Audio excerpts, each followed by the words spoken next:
ఈ ప్రపంచ కార్మిక దినోత్సవం సందర్భంగా మరి ఇక్కడ ఒంగోలు ప్రకాశం జిల్లాలో విద్యుత్ శాఖ ముందు ఉన్నటువంటి మా 1104 యూనియన్ జెండా ఆవిష్కరణ కార్యక్రమానికి ముఖ్య అతిథిగా వచ్చిన హరిబాబు గారికి మరి అదేవిధంగా కార్మికులందరికీ ముందుగా నా నమస్కారాలు.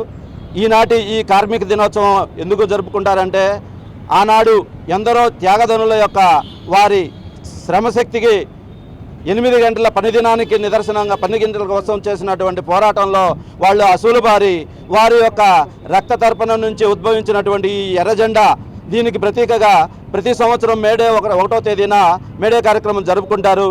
మరి మిగతా వారంతా పగులు పనిచేస్తే ఈ విద్యుత్ కార్మికులు మరి సూర్యకాంతి పగటి పూట మాత్రమే ఇస్తాడు.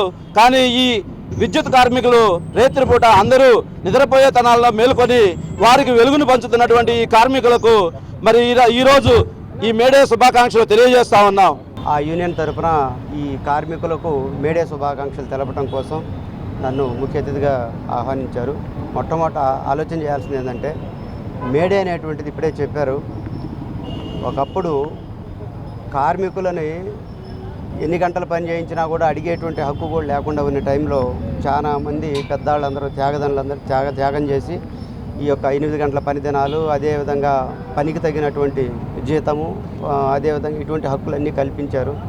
అందువల్ల ఈ మేడేని ఒక పండగలాగా జరుపుకోవాలి. మేడేని జరుపుకుంటున్నప్పుడు ఒక స్ఫూర్తి ప్రజల్లో నెలకొంటుంది. కార్మికుల్లో ఆ స్ఫూర్తి నింపడం కోసం మేడేని జరుపుకుంటాం. ఈ సందర్భంగా కార్మికులందరికీ కూడా మేడే శుభాకాంక్షలు. మేడే అనే పదానికి అర్థం మరి కార్మికులు సమయానుకూలంగా కాకుండా ఎన్నో గంటలు సమయంతో సంబంధం లేకుండా గంటల తరబడి పనిచేయిస్తూ వాళ్ళని శారీరకంగా మానసికంగా హింస పెడుతున్న సందర్భంలో మరి కార్మికులు 1986 చికాగోలో ఈ ఇబ్బందిని ఎదుర్కొంటూ వాళ్ళు అప్పుడు ఈ పోరాటం చేయడం జరిగింది. ఈ పోరాటం 1986 నుంచి 1900 సంవత్సరం దాకా కొనసాగించారు. ఈ పోరాటంలో మరి పోలీసుల కాల్పుల్లో ఎంతోమంది చనిపోవడం జరిగిందని చరిత్ర చెప్తుంది. ఆ సందర్భంగా ఎంతో మేధావులు మరి ఈ కార్మికుల ఐక్యత కోసం కార్మికుల శ్రమ వృధా పోతున్న సందర్భంలో వారు మరి 24 గంటల్లో 8 గంటలు మాత్రమే పనిచేసేటట్టుగా మిగతా 8 గంటలు మరి విశ్రాంతి దినంగాను మరొక 8 గంటలు వారు పర్సనల్ వర్క్స్ కావచ్చు మరి ప్రజాసేవలో కానీ చేయడానికి వీలు కల్పిస్తూ మరి 24 గంటలని మేధావులు ఈ విధంగా విభజించడం జరిగింది.